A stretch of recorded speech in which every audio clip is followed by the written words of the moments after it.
கருப்பசாமி அழகர் மலையில நின்னு பாதுகாப்பு பணியில இருக்க ஆரம்பிக்கிறாரு. அதே நேரத்துல அந்த 18 மந்திரவாதிகளும் திருமால் இருக்கிற அந்த கருவறைக்குள்ள போன இந்த மந்திரவாதிகள் தான் கையில வச்சிருந்த ஒரு மாய மைய எடுத்து அவங்க கண்ணுக்கு அடியில அப்பிக்கிறாங்க. இதனால யாரு கண்ணுக்குமே தெரியாம அந்த கருவறைக்குள்ள இருந்து தொடர்ச்சியா மந்திரம் போட்டு எப்படியாரும் திருமால மந்திரத்தால கட்டி கேரளாக்கு கொண்டு போற வேலைய ஆரம்பிக்கிறாங்க. அதே நேரத்துல அந்த கோவிலோட பட்டருக்கு ஏதோ ஒரு விஷயம் தப்பா தோண ஆரம்பிக்குது. அதாவது இவர் திருமாலுக்கு படைக்கிற பொங்கல்ல இருந்து பழங்கள் வரைக்கும் எல்லாமே மாயமான முறையில கருவறைக்குள்ள காணா போக ஆரம்பிக்குது. இந்த விஷயத்த பார்த்தோனே பட்டருக்கு ஏதோ ஒரு விஷயம் தப்பா நடக்கிற மாதிரி தோண ஆரம்பிக்குது. அன்னைக்கு நைட்டே பட்டரோட கனவுல வந்த திருமால் ரொம்பவும் சோகமா இருக்கிற மாதிரியும் கருவறைக்குள்ள 38 கண்கள் தெரிகிற மாதிரி பட்டருக்கு ஒரு மோசமான கனவு வருது. இதனால ரொம்பவும் பயந்து போன பட்டர் உடனே இந்த விஷயத்த அங்க இருக்க காவலாளிகள்கிட்ட கூறி வேகமா கருவறையை நோக்கி வர ஆரம்பிக்கிறாரு. அதே நேரத்துல ராக்காயி தேன் சேகரிப்பதற்காக அந்த காட்டுக்குள்ள தனியா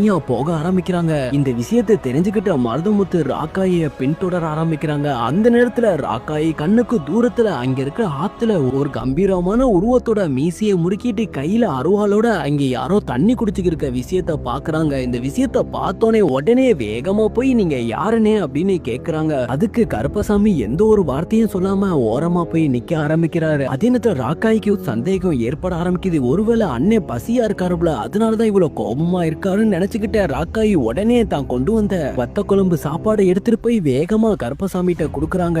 கருப்பசாமி ராக்காயை கொடுத்த அந்த வத்த குழம்பு சாப்பாட சாப்பிட்டு பார்த்தோன்னே இவ்வளவு நாளா கேரளால புட்டும் பொங்கலும் சாப்பிட்டு இருந்த கருப்பசாமிக்கு இவ்வளவு ஒரு ருசியான சாப்பாட பார்த்தோன்னே அவருக்கு ரொம்ப பிடிச்சு போயிடுது. அதே நேரத்துல ராக்காய் மூச்சுக்கு 100 வாட்டி அண்ணே நின்னு பாசத்தோட பேசுற விஷயத்த பார்த்தோன்னே கருப்பசாமிக்கு ராக்காய ரொம்பவும் பிடிச்சு போயிடுது. அதே நேரத்துல ராக்காய் கருப்பசாமி கிட்ட சொல்லிட்டு தான் வேலையை பாக்குறதுக்காக தேன் எடுக்கிறதுக்காக அந்த காட்டுக்குள்ள போக ஆரம்பிக்கிறாங்க. ராக்காய் தேன் எடுக்கிறதுக்காக மலையில ஏறப்ப மருதமுத்து யாருக்கும் தெரியாம போய் ராக்காய மலையில இருந்து கீழே தள்ளி விடுறாரு. ராக்காய் மலையில இருந்து கீழே விழுகப்ப அண்ணே என்னை காப்பாத்துங்கன்னு சொல்லி கத்த ஆரம்பிக்கிறாங்க. இந்த சத்தத்தை கேட்டோன்னே கருப்பசாமி நட்டிங்கி போறாரு. உடனே வேகமா போய் பார்க்கப்ப ராக்காய் இறந்து கிடக்கிறதும் பக்கத்துல மருதமுத்து நின்று சிரிச்சு இருக்க விஷயத்த பாக்குறாரு. இந்த விஷயத்த பார்த்தோன்னே கருப்பசாமி தான் அருவா எடுத்து மருதமுத்தோட தலையை வெட்டி வீசுறாரு. அதே நேரத்துல பட்டர் திருமால் இருக்கிற கருவறைக்கு போயிட்டு அங்க சாம்பிராணியில மிளகுத்தூளை போட்டு காட்ட ஆரம்பிக்கிறாரு. இதனால அந்த 18 மந்திரவாதிகளோட கண் எரிச்சல்ல கத்த ஆரம்பிக்கிறாங்க. இந்த சத்தத்தை கேட்டோன்னே கருப்பசாமி ரொம்ப ஆக்ரோஷத்தோட அந்த கோவிலுக்குள்ள போக ஆரம்பிக்கிறாரு. அதே நேரத்துல அந்த 18 மந்திரவாதிகளும் கண் எரிச்சல் தாங்க முடியாம எதுக்காக இங்க வந்திருக்காங்களோ அந்த விஷயத்தை பத்தி அப்படியே சொல்லிடுறாங்க.